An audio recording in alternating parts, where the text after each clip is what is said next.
আমাদের সমাজে কি ন্যায় বিচার এখন আছে? কথা কোনে গেলে ন্যায় বিচার আছে?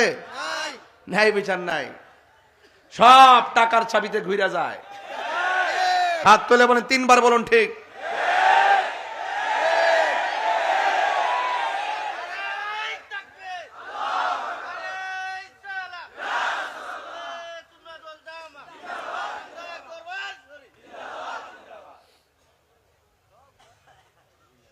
একটা কথা মনে রাখবেন, যদি কষ্ট করে ন্যায় বিচারটা করতেই পারেন, ইনসাফ ভিত্তিক যদি সমাজ ব্যবস্থা চালাইতে পারেন, আপনাকে আল্লাহ পাক আরশের নিচে ছায়া দিয়ে দিবেন। এই সুন্দর সুমহান অফার মিস করেন না। আর যদি আপনি এই ন্যায় বিচার যদি অর্থের কাছে বিক্রি করে দেন, ইনসাফ যদি নীতি যদি আপনি অর্থের কাছে বিক্রি করে দেন, মনে রাখবেন তার জবাব হাসর মাঠে কম না বেশি অপেক্ষা করছে। দুই নম্বর হলো, আল্লাহ পাক ওই সমস্ত মানুষকে আরশের নিচে ছায়া দিবেন যৌবনকালে যার ইবাদত বেশি। যৌবন যার যুদ্ধে যাওয়ার সময়, তার যুবক দাঁড়াইলেই বাংলাদেশ হয়ে যায়। কথা বলেন ঠিক না বেঠে? এই যুবকগুলাকে অবজ্ঞা করা যাবে না। এই যুবকগুলা বহুত ইতিহাস রচনা করেছে।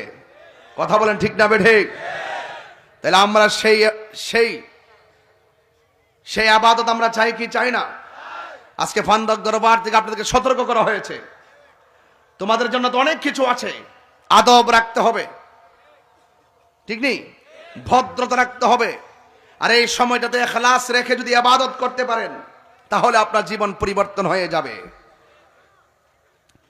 আল্লাহ রাব্বুল আলামিন হাবিব বলেন, 7 প্রকারের মানুষের মধ্যে আরেক প্রকার মানুষ হলো আমার আল্লাহর হাবিব বলেন, যার দিলটা মসজিদের দিকে দেওয়ানা, যেই লোকটার জিকিরের জন্য পাগল, যেই লোকটা মসজিদের জন্য পাগল, এই মানুষটার জন্য আমার আল্লাহ আরশে আজিমের ছায়ার ব্যবস্থা করে রেখে দিয়েছেন।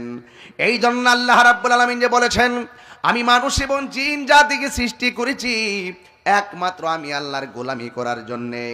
আর গোলামি কবুল হওয়ার জন্য পূর্ব শর্ত হলো আমার নূর নবী সাল্লাল্লাহু আলাইহি সাল্লামের মহব্বত। আমরা নবীর মহব্বত চাই কি চাই না? এতক্ষণ আমি ওয়াহদানিয়াত আলোচনা করলাম, এখন একটি রিসালার দিকে যাচ্ছি। আপনি নামাজ পড়বেন, নবীর মহব্বত দরকার আছে। রোজা রাখবেন, নবীর মহব্বত দরকার আছে। আলালা ঈমান আলিমাল্লাহ মুহাব্বাত আলা, যার অন্তরে নবীর মহব্বত নাই তার ঈমান নাই। এই জন্য নবীর মহব্বত রাখার জন্য আমি আপনাদেরকে অনুরোধ করলাম, নবীর মহব্বত নিয়ে নামাজ পড়লে নামাজের দাম আছে। কারণ নবীর মহব্বতে শুধুমাত্রই বান্দা থাকে না, নবীর মহব্বতে বান্দা আমার আল্লাহর বন্ধু হয়ে যায়। এই